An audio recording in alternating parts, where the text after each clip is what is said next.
Countdown timers will automatically turn off your switch after a set period of time.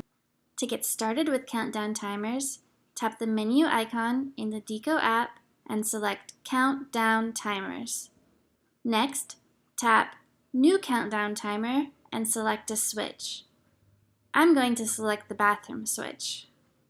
On this page, you can scroll up or down to select how long the switch will stay on. When you're ready, press Save.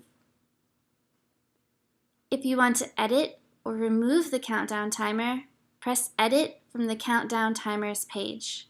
You can adjust the minutes or select Disable Countdown Timer.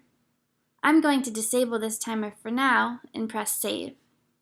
Disabling the timer effectively removes it from the list of active timers. Now you're all set to use countdown timers on your Deako products.